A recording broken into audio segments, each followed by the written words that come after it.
Welcome back to your free Active Directory training course. In this video, I will look at installing the first domain controller and thus creating an Active Directory environment.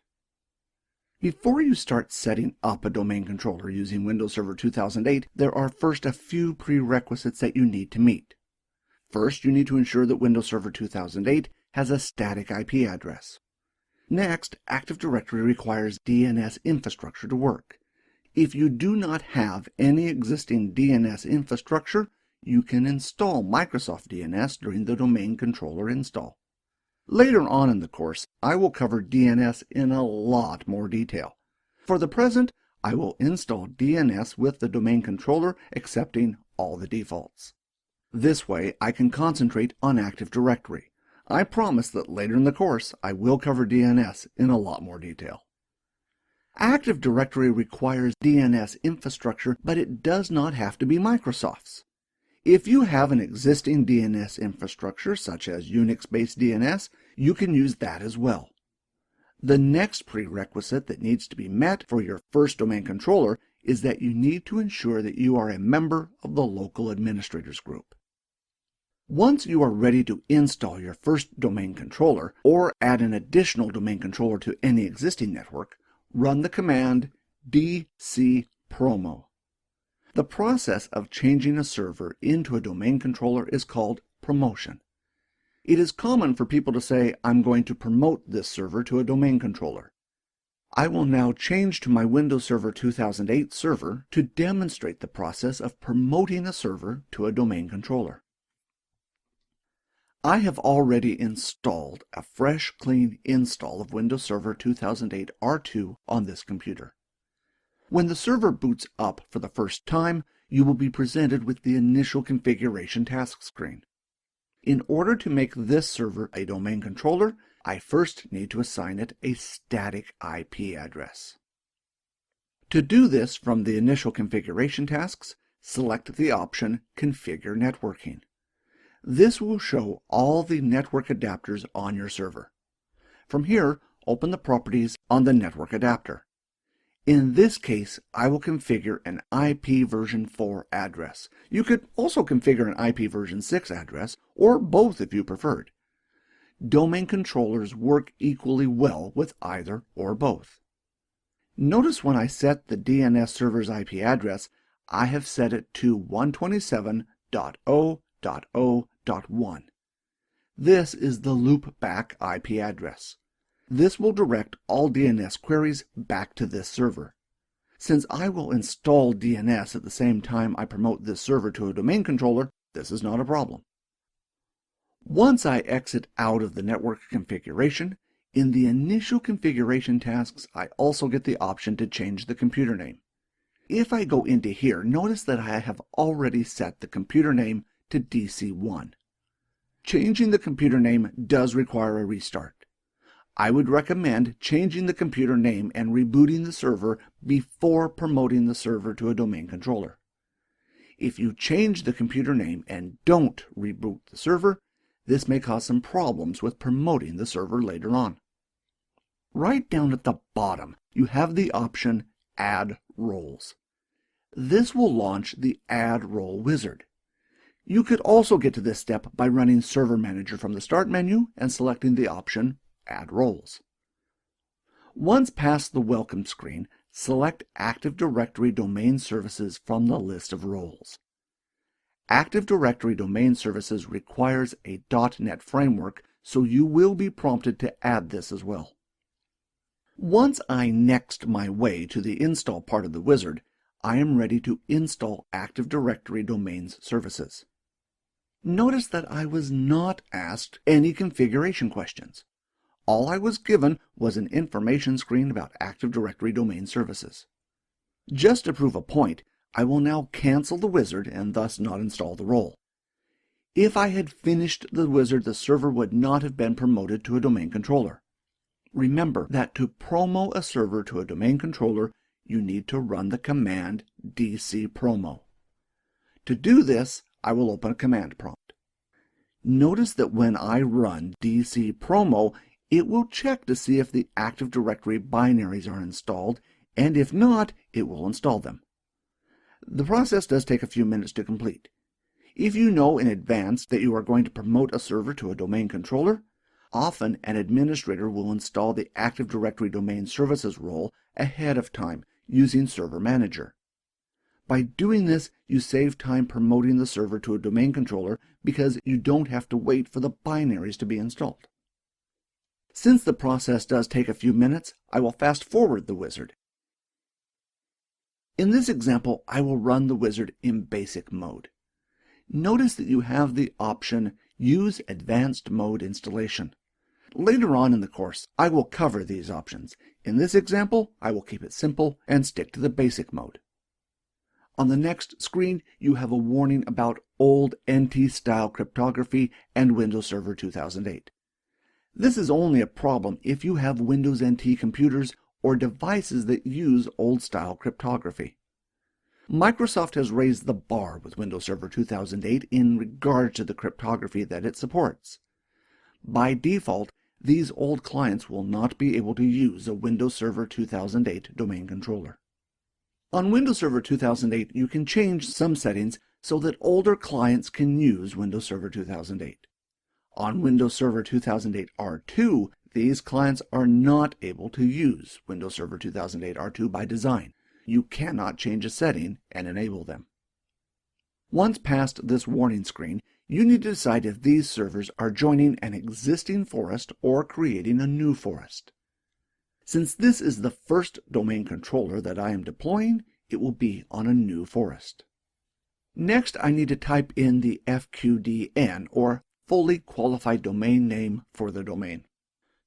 In this case, I will use itfreetraining.local. In this case, I could also use itfreetraining.com since I own the domain name. The choice of a public domain name or a private domain like .local will be different depending on the company's security needs. Using .local offers more security because it cannot be resolved from the Internet. No DNS server on the Internet will be able to resolve this domain name back to a client. If you use a .com address, the problem occurs because you are probably going to have some hosts that need to be resolved by computers on the Internet. Most likely, addresses such as www and your mail servers. When you use the same DNS namespace for the computers on your internal network as your public computers, you risk the DNS records for your internal networking being captured by an external party if you don't secure them correctly. Whether or not you feel this is a big risk is up to you. Active Directory also supports adding UPN, or Universal Principal Names. Using a UPN, you could create a domain such as .local and add a .com UPN. The UPN would allow the user to log in using the .com address. For example, Joe at itfreetraining.local could log on using his address or using joe at itfreetraining.com. Either address will work just as well. The advantage of using UPNs is that all your DNS records in your domain will still be using the .local address. If a hacker were to get a hold of your DNS records, if designed correctly, they would only be able to get a hold of your public DNS records and not the internal DNS records used by your company. Once Windows verifies that no other domain controllers are on the network using the same name, the wizard will move on. The forest function level I will talk about later on in the course.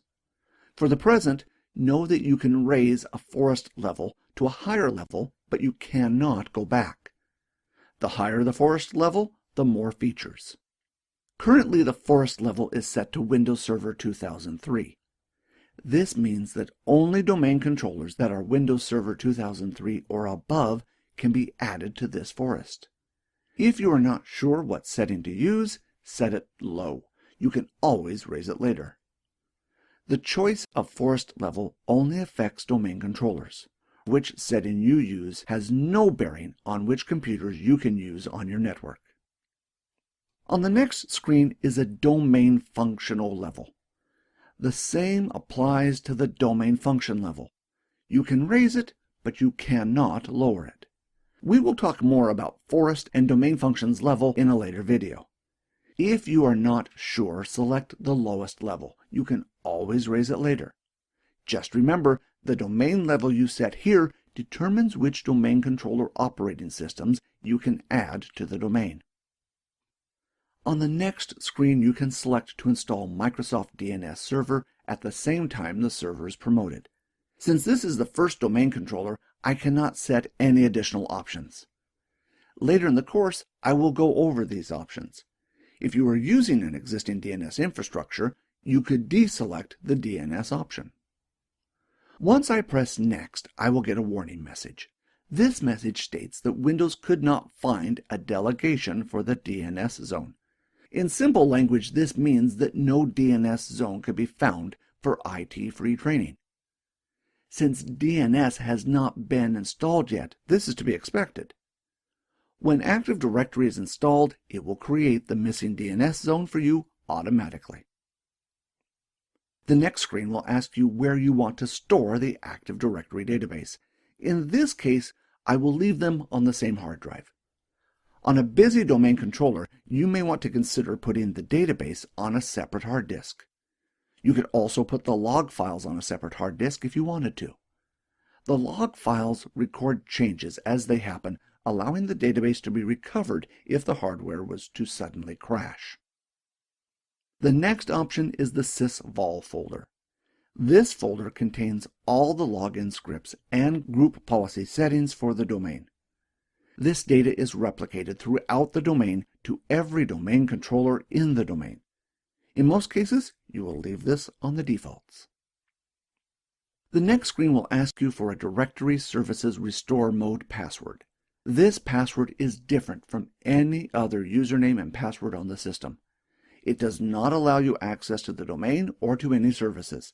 It is included to provide access to the database for recovery tools when things go wrong. It kind of provides a backdoor, if you will. In a later video, I will go through how to use this password with the recovery tools. For the present, choose a password that you are going to remember. The next screen of the wizard gives you a summary of all the settings that you have configured. Notice that I have an Export Settings button. When I press this button, I can save the settings that I used for this install to a file. If you are planning on installing another domain controller later on, you can use this file to automate the install so you don't have to answer all the questions in the wizard again. This file I will also use in the next video installing Active Directory on Server Core. Once the settings have been exported and I press Next, Active Directory Domain Services will now start installing. The process of installing Active Directory for the first time does take some time to complete.